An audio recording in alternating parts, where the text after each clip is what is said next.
ஓம் ஸ்ரீ வரஹிதாயே போற்றி போற்றி. ஓம் சக்தி ஓம் ஆதிபரா சக்தி. என் அன்பு பிள்ளையே, உன் தாயானவள் நான் சொன்ன உடனே நீ இந்த மலரை தொட்டு உள்ளே என் வாக்கினை கேட்க வந்து விட்டாய். என் குழந்தையின் மனதில் இந்த தாயானவளின் மீது எத்தனை நம்பிக்கை இருக்கின்றது என்பதை நான் உணர்ந்து கொண்டு விட்டேன். என் குழந்தையே, நீ இந்த தாயை நம்பியதோடு மட்டுமல்லாமல் உன்னுடைய வாழ்க்கையில் நீ நினைத்தது போல அமைய வேண்டும் என்பதில் மிகுந்த பயத்தோடும் கொண்டிருக்கின்றாய் என்பதையும் நான் புரிந்து கொண்டேன். என் குழந்தையே, நீ நினைத்த வாழ்க்கை துணையை உன் வாழ்க்கையில் கிடைக்க இந்த தாயானவள் உனக்கு ஒரு ரகசியத்தை சொல்லித் தருவதற்காக வந்திருக்கின்றேன். என் குழந்தையே, ரகசியம் என்பது நீ அந்த வாழ்க்கை துணையை அடைய வேண்டுமானால் நீ என்ன செய்ய வேண்டும், எப்படி நடந்து கொள்ள வேண்டும் என்பதுதான். என் தங்கமே, நான் சொல்கின்ற வழியில் நீ செல்வாய் ஆனால் நிச்சயமாக நீ நினைத்த வாழ்க்கை துணையை அடைந்து விடுவாய். என் தங்கமே, வாழ்க்கை துணை என்பது இன்றோடு முடிந்து போகக்கூடிய விஷயம் கிடையாது. நீ யாரை உன் வாழ்க்கை துணையாக தேர்ந்தெடுத்து இருக்கின்றாயோ அவர்கள் உன்னோடு பயணிப்பவர்கள். யார் உன்னை விட்டு சென்றாலும் அவர் ஒருபோதும் உன்னை விட்டு விலக மாட்டார்கள்.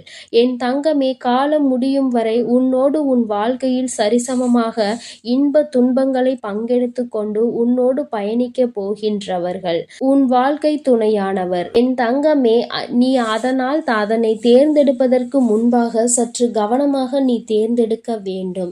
இந்த வாழ்க்கை துணை நமக்கு சரியாக இருக்குமா, நம் வாழ்க்கைக்கு இது ஒத்து வருமா என்று முதலில் நீ சரியான ஒரு கவனத்தை இதில் திருப்பிதான் உன் வாழ்க்கை துணையை நீ தேர்ந்தெடுக்க வேண்டும். இன்று உள்ள குழந்தைகளுக்கு இது போன்ற முடிவுகளை எடுப்பதில் எல்லாம் நிச்சயமாக நல்ல தெளிவு இருக்கின்றது. அதனால் நீ எடுக்கின்ற முடிவுகளை தெளிவாக எடுக்க வேண்டும்.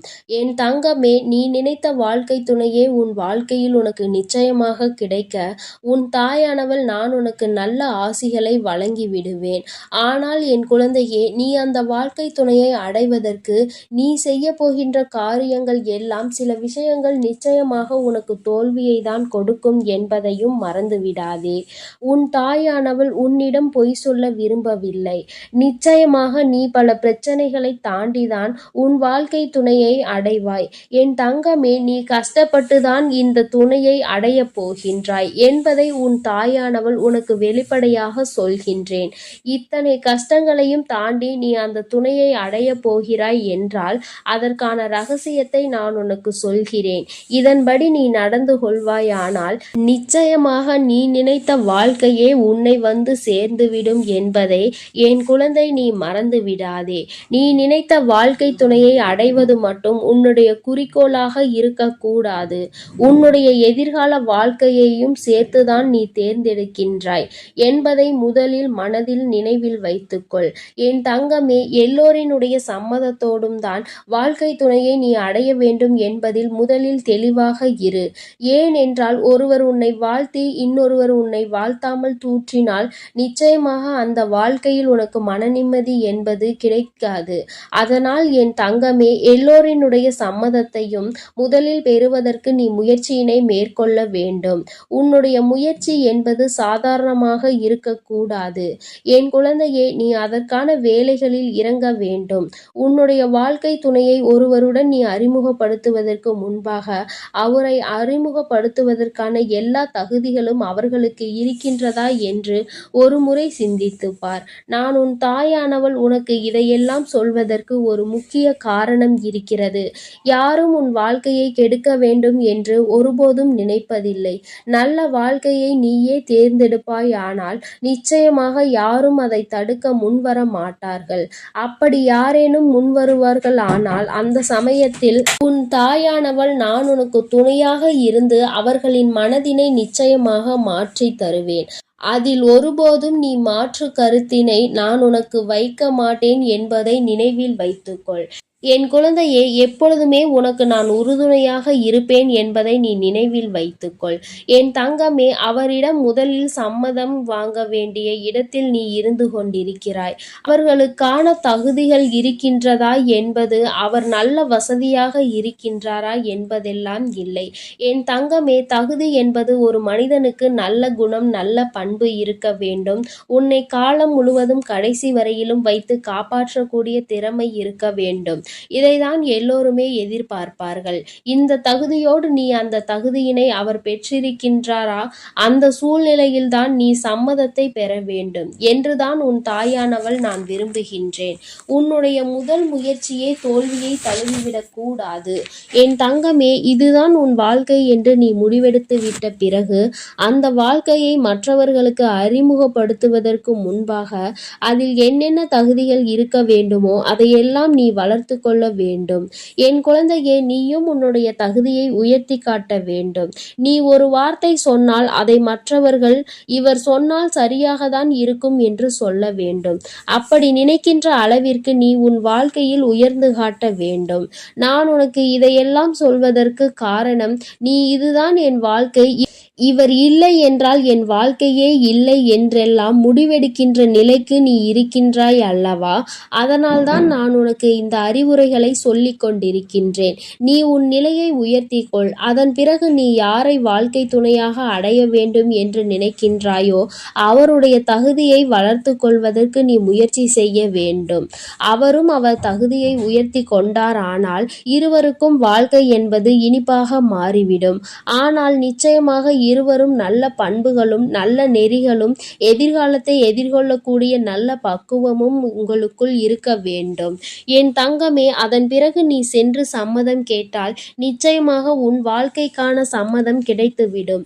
நீ நினைத்ததை விட சிறப்பானதாக உன் வாழ்க்கை அமையும் என்பதை நீ மறந்து விடாதே.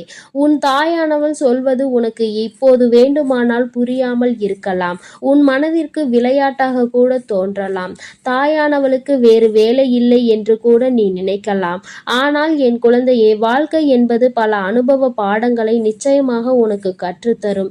எந்த ஒரு முடிவையும் ஆசைக்காக எடுத்துவிடக் கூடாது. வாழ்க்கை என்பது நீ அடிபட்டு திருந்துவதை அதற்கு முன்பாக தப்பித்து கொள்வதுதான் சிறந்தது என்பதை என் தங்கமே நீ மறந்து விடாதே. நீ உன் வாழ்க்கையை தக்க வைத்துக் கொள்ள வேண்டுமானால், உன் வாழ்க்கை எப்பொழுதுமே நல்ல நிலைமையில் தொடர்ந்து இருக்க வேண்டுமானால் இந்த தகுதிகள் நிச்சயமாக இருக்க வேண்டும். எதிர்கால வாழ்க்கையில் மற்றவர்கள் முன்னால் தலை நிமிர்ந்து வாழ்க்கையை தான் நீ வாழ வேண்டுமே தவிர நீ தேர்ந்தெடுத்த வாழ்க்கையை ஒருபோதும் மற்றவர்கள் குறை சொல்லிவிடக் கூடாது. எதையும் தெளிவாக முடிவெடுத்த பின்னரே இதுதான் என்று நீ முடிவுக்கு வர வேண்டும். அவள் தரத்தில் எடுக்கின்ற முடிவுகள் எல்லாம் தவறாகத்தான் செல்லும் என்பதை என் குழந்தை நீ ஒருபோதும் மறந்து விடாதே. உன் வராகி அம்மா உனக்காக எப்பொழுதுமே நல்ல காரியங்களை மட்டும்தான் செய்து தருவேன். தவறு என்று தெரிந்தால் நிச்சயமாக உனக்கு அதனை நான் தந்து விட மாட்டேன், தடுத்து நிறுத்தி விடுவேன் என்பதை மறந்து விடாதே. அவசரப்பட்டு எந்த முடிவும் என் குழந்தை நீ ஒருபோதும் எடுக்கக்கூடாது. இது நமக்கு சரியான முடிவா என்று சிந்தித்து பார். என் குழந்தையே, அது உனக்கு நியாயமாக இருக்குமாயின் உன் தகுதியும் அவர் தகுதியும் நன்றாக வளர்ந்த பிறகு, இருவரும் நல்ல பக்குவம் அடைந்த பிறகு நீ சென்று சம்மதத்தை கேட்கலாம். நிச்சயமாக உனக்கு யாரும் மறுப்பு தெரிவிக்க மாட்டார்கள். நீ நினைத்த வாழ்க்கை துணையை தருவதற்கான நிச்சயமான வாய்ப்புகள் அதிகமாக அங்கு இருக்கும் என்பதை ஒருபோதும் மறந்து விடாதே. என் தங்க பிள்ளையே, உன் வாழ்க்கை நிச்சயமாக பிரகாசமாக போகிறது என்று உன் தாயானவளுக்கு மிகுந்த நம்பிக்கை இருக்கிறது.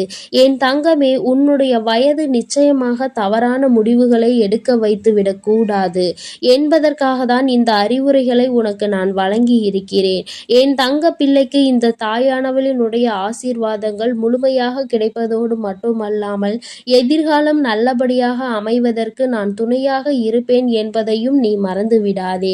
என் தங்கமே, அதனால் நீ எதற்காகவும் கலங்காதே, எதை நினைத்தும் வருந்தாதே. நீ நல்லதையே நினைத்தால் உன் வாழ்வில் எல்லாம் உனக்கு நல்லதாக மட்டுமே நடக்கும். ஓம் ஸ்ரீ வராகி தாயே போற்றி போற்றி.